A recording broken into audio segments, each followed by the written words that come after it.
Blog Talk Radio. Hello, world. Welcome once again to Tuesday Talk with Key West Lou. I am your host, Louis Patrone. Well, it's been another crazy week. In fact, the weeks are getting worse. The whole world's crumbling. Everything's happening. I am getting uncomfortable. I assume you have to be getting uncomfortable, too. Too many dangerous things, bad things are happening all over the world. Nothing makes sense anymore. I want to talk about a few of the items that are in the news. My purpose is not to be repetitive with regard to items you've watched on TV or heard about, read in the newspaper, and so forth. I want to get into the background, some of the things behind the scenes that for some reason the media never tells us or never shares with us. So that's what this show is all about. You can call in and talk to me if you like. No one ever seems to call in. It's a rare occasion. But if you like, the number's on the screen in front of you, 646-478-5731. I repeat, 646-478-5731. I would be happy to hear from you. Agree with me, disagree with me, whatever you want to say. I am happy. I am receptive. Please call if you like. I'm going to start tonight with Detroit and the water problem in Detroit. We can't live without air. We can't live without water. Now, Detroit's in bankruptcy. We all know this. The magnificent city. 50 years ago, one of the biggest and richest cities in the country. It's still a big city, but it's probably the poorest big city in the country. It is into bankruptcy, officially into bankruptcy, because most of the people have moved out. Most of the businesses are gone. Houses have been torn down. It's an abandoned community. It's a big lot speckled with a house here and a building there. So they filed bankruptcy because they can't pay their bills. And now that they're into bankruptcy, they're trying to collect some of the money that is owed them. And one of the things is water bills. Some people, and we're talking primarily poor blacks who are residing in Detroit. There ain't nothing left in Detroit, my friends, other than poor blacks who can't afford to pay their water bills. And the water is being turned off. This situation is so bad that the United Nations has gotten involved. The United Nations says everyone has a human right to water. I happen to agree with that. Everyone has a right to water, and that what the city is doing in bankruptcy is wrong. So I want to give you some of the pertinent facts as I see them with regard to this bankruptcy situation. Number one, the man's name is Kevin Orr, O-R-R. Kevin Orr was appointed by the governor to manage the city of Detroit during this bankruptcy proceeding.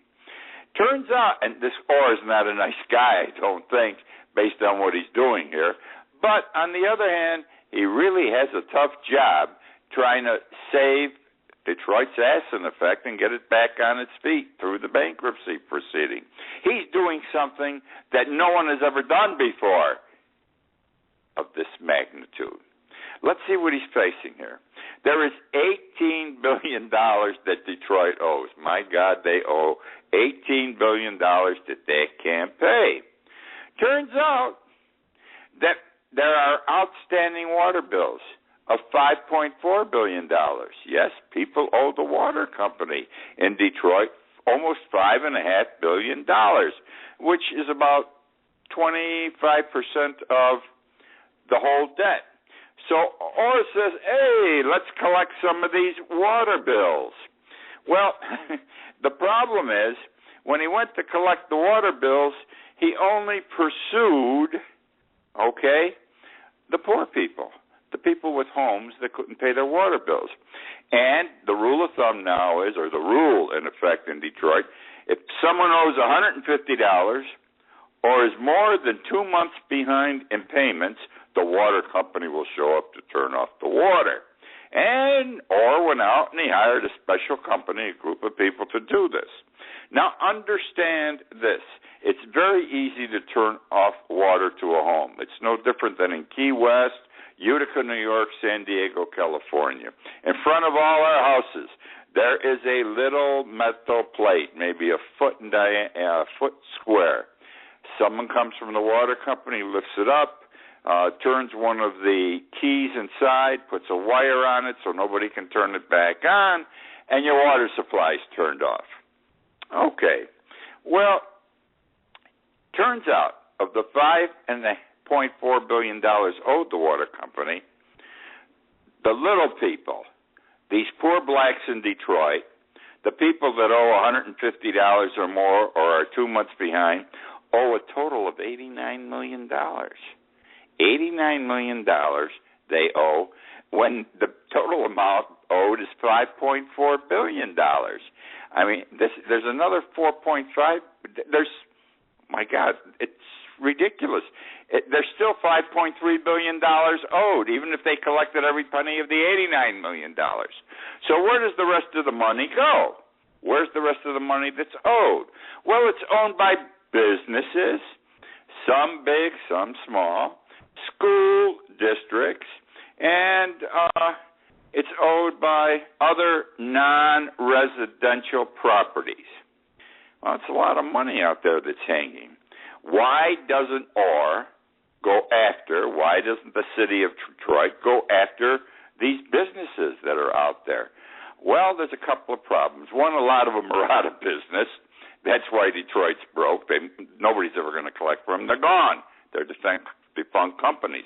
But there are companies out there who owe money, who are operating. There's a golf course that people are playing on every day that owes the water company over $200,000, and they're still watering their greens. There are two companies that owe in excess of $1 million that are still in operation. So people asked, why aren't you chasing these big bills? It's a hell of a lot easier to collect your debt chasing people that owe you $100,000 or $1 million rather than $150. Makes sense to me. And he says, well, it's a different situation. Number one, it's very complicated, the turnoff. We do not have people in the water company who know how to turn off the water of these big companies. It isn't just lifting a plate, going down, turning a key, and putting a wire on it. It's more involved. We would have to figure out.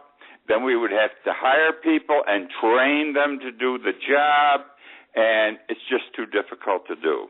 So what he's doing is he's chasing the ass of the poor people instead of the people who are operating, making money, I assume, but not paying their water bills because it's too hard to collect from the big guys. To turn off the water is too difficult, so we let them go month after month after month without paying their bills, but we let them stay in business. Doesn't make sense to me. Now, another thing with this water company, this is all very important, very, very important to what's going on here. I know I'm spending a lot of time on this, but I want the whole world to understand this because it's serious, it's important. In 2011 and 2012, the city of Detroit, they weren't in bankruptcy yet, borrowed $1.1 billion. They issued bonds and raised $1.1 billion to help the water company. The water company had needed money, and they went out and they sold bonds, and people bought these bonds, even though Detroit was in bad shape. The only trouble was the city of Detroit didn't use all that money to help the water company. The city of Detroit at the time owed $547 million, which is about a half of the $1.6 billion that was borrowed. They owed $547 million to Wall Street banks for interest payment, termination fees on other bills, other debts the city of Detroit had incurred, and they took half of that $1.1 billion and used it to pay non-water company bills, problems, etc. That comes into play. Now, excuse me, where am I here? New businesses arise in the meantime, or a new business. Your water's turned off. What are you going to do? Well, a bunch of guys got together in Detroit, poor blacks. They'll turn your water on for $20. They just lift that pipe up, cut the wire holding it off, flip the switch, and you got water again. And what do you care? Now the city's coming by, and they're saying, hey, you can't do that. It's against the law. And they penalize you the first time if they catch you, $250. The second time, $500. And this whole thing, by the way, chasing people, has only been going on for 6 weeks, okay? They just started this game 6 weeks ago of trying to collect from the poor people. And they're already owed $28,000 in penalties, on top of money they still can't collect. Again, doesn't make sense to me. The bankruptcy, by the way, when the city started this 6 weeks ago, this guy Orr, he was going to turn off the water to 3,000 homes a week. And he did it. That's why we got the problem in Detroit. Can you imagine 3,000 houses at a time, no water? Anyhow, the bankruptcy judge yesterday in a statement from the bench said, I don't know, I'm not making a decision on this problem with regard to turning off the water, but we've got to entertain it. This is a problem. Today, Orr said, we're going to hold for 15 days. We're not going to turn anybody's water off for the next 15 days because we want to give the people, an opportunity to come in and make arrangements to pay their bill. Well, good luck, because I'm going to tell you, in the next 15 days, he isn't going to get that many people coming in. And this is something that the bankruptcy judge is ultimately going to have to resolve, whether Detroit will continue to provide this much-needed thing, this life commodity, water. A bankruptcy judge in the United States has so much power, I can't tell you. He can decide anything he wants here. I'm curious which way he goes. Which brings me to another issue on water.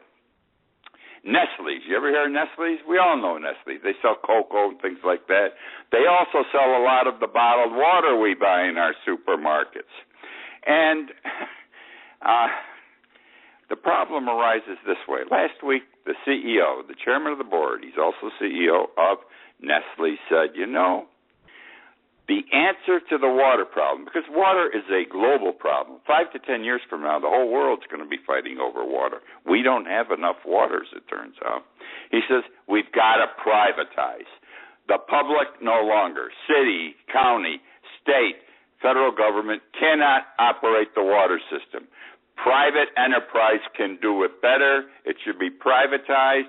And let us, Nestle's and companies like us, control the water supply and bottled water. God bless this guy. He's a whore first class. Because what's that going to do? These companies will be like the agri-farms, all right? They'll have a monopoly. They'll be like the oil companies. They'll have a monopoly. And prices will continue to go up, and you can't do anything about it because there isn't anywhere else you can buy whatever they sell. So this is not a good idea. And the other reason it's not a good idea, the chairman of the board, the CEO of Nestle's, which is one of the top 20 companies worldwide, he says also, and I quote, that water is not a fundamental human right. It's no different than any other commodity you buy and sell. I would not want this man controlling my right to have water. Okay, my friends, now we're going to go to the banks. I'm going to tell you something about J.P. Morgan. J.P. Morgan was one of the leading banks on Wall Street that led us to the disaster with the mortgages in 2008, 2009, 2010 because of what they did in the previous 5 years, okay? They're one of the bad guys, and they're so big, and they are so big, they could not go out of business. And we didn't let them go out of business, and we had to save their asses, and we gave them all this taxpayer money, and we saved their butts. And now they're still not doing anything for Main Street. They're doing it for Wall Street. Bankers are making all kinds of money. Officers are getting $20 to $40 million a year bonuses. Can you imagine how many of you make that in a lifetime? How many 100 of you make that in a lifetime? That's big money. But they turn their back. This is the 1%. They turn their back on the 99%. Well, here's what's happening now. It has been revealed recently, I got to say it that way, that as of December 31st, this past December 31st, J.P. Morgan had in force and effect life insurance policies, which they own, bank-owned life insurance policies, to the tune of $180 billion on their employees, which means what? The insurance, the bank, you go to work for the bank. I know they got thousands of employees. Anybody they could put a life insurance policy on, they did. Nothing wrong with that. You can say, this person is unique. We can't do without them. And if they die, we need the money to help replace them and so forth. Nothing wrong with that. Companies do it every day. Key man insurance is what it's called. Well, they didn't tell anybody about this, though. And I don't even know if they told the government back in 2008 and 2009. I don't know. I could not find out. But this is what I do know. What's been happening is this. People are dying that work for the banks, especially J.P. Morgan. Since December, J.P. Morgan has had more sudden deaths of its employees than any of the other big banks. Some are by murder, some by natural causes, most by suicides. You heard me. And the suicides, they generally jump off buildings. In the year 2008 alone, 93 key employees of J.P. Morgan, 93, my friends, jumped off buildings to their death. Now, this is under investigation now, some of these deaths. There's nothing wrong in what they're doing. I don't know if the public knew it, because when somebody dies, the money they get is tax-free money. I mean, somebody dies, you get an insurance policy, you don't get taxed on that. It's terrific. The other thing is, these policies are the most expensive insurance policies you can buy. They are policies that have they're whole life policies, I know this is the way my firm had me insured because I was supposed to be important and valuable. Whole life policy. And what happens with a whole life policy, it's a terrific investment. You pay for 5, 6, 7 years. But every year, because of the way the money's deposited from your premium, the insurance company pays you a dividend, pays the policy a dividend. And if the dividend they pay you exceeds the premium cost for that year, you don't pay any premium. They take it out of the dividend. And the way the system works, I'll tell you right now, I saw it in my whole lifetime. After the 5th year on my policy, I never paid a premium again on a very, very multi-million-dollar policy because the dividend was big enough every year to cover the premium payment and leave some money over. These policies also accrue. They develop what we call cash surrender value, okay? So that if you take these policies that you're not paying any money in, most of these policies, J.P. Morgan's not paying premiums anymore on. If you trade them in or you cash them in now, they're worth $18 billion today, the cash surrender value alone. A lot of money in and of itself. You don't have to wait for anyone to die. And this is all fact, my friends, because papers have to be filed with the Office of the Comptroller of the Currency, and that's how all this came out this year. Nobody saw it before, I don't think. Now, I'll tell you who's into this big time, and pay attention to her. Elizabeth Warren, the senator from Massachusetts, who says she doesn't want to be president, but if Hillary doesn't run, watch this woman, because she's on your side and my side, and she hates the banks. All right, now let's talk about the United States Congress, specifically the House of Representatives. This is something I've discussed with you in the past on my television show, on my radio show. Right now we have a problem in this country, a humanitarian crisis. The 50,000-plus kids that have come across the Mexican border into Texas, that we're moving around in this country to try to take care of them while we decide what we're going to do with them. 2 weeks ago, President Obama says, I need $3.7 billion to deal with the problem. Nobody's given him any. Have you heard anything about it? Some of the congressional people, the House people, came out right away and said, oh, my God, too much money. We're not doing it the right way. All the Republicans, all right? And nobody's talking now. When are they going to make this decision? Because on August 1st, The House of Representatives, not the Senate, they work longer. The House of Representatives going on a 5-week vacation. On August 1st, the House of Representatives goes to work and does not come back to work. The whole month of August, and they're also out the first week of September. Understand, our fiscal year in this country ends September 31st, okay, or October 31st. There ain't much time to work. They have to requisition, or appropriate rather, money before August 1st, or these kids are going to be in limbo. It's going to get worse. We're not going to do anything. It's going to be Katrina. We will not be doing the right thing because our House of Representatives went on vacation without dealing with the problem, as I fear they're going to do. So let me tell you how the House of Representatives works. That's my purpose right now. They work only 4 days a week. Eric Cantor, by the way, is in charge of all this. The majority leader, Republican, who just lost his primary, and he's going to be out, friend of Boeing. He put this together when the Republicans took over the House this time. 4 days a week. You only work 4 days. You either get Monday off or Friday off, all of you at one time, because you must always have a 3-day weekend. You work 28 weeks a year. That's all they work, 28 weeks a year. You have 24 weeks off. That's almost 50-50. Understand, the 28 weeks they work are only 4-day weeks.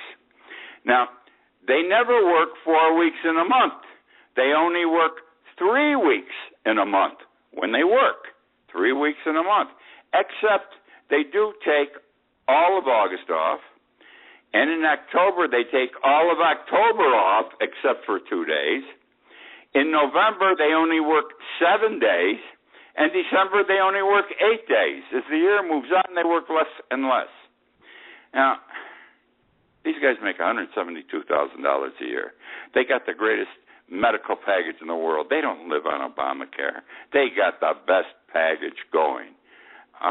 They got all kinds of perks, and they're not going to take care of these kids. They should be ashamed. They're trying to embarrass Obama. Some of them may be serious and say, screw these kids, they don't belong here, but that's not the way you deal with the problem.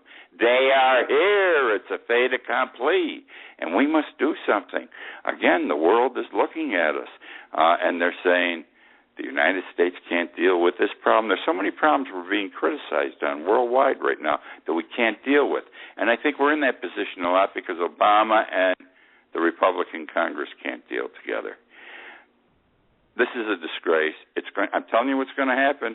The Republicans are going to come out and say, well, we're not going to give him 3.7. We're going to give him another number lower, and he's got to do extra things, though, and it won't get the job done, and maybe nothing's going to get done, and these kids will continue to sleep on bathroom floors, on shower floors, on concrete, not everyone with a blanket, on top of each other, be in facilities that have barbed wire or chain link fence, only be permitted out 30 minutes a day to play, and I don't know what other problems. And don't believe me, ABC News has done a number on all of this. It's all over the internet with pictures.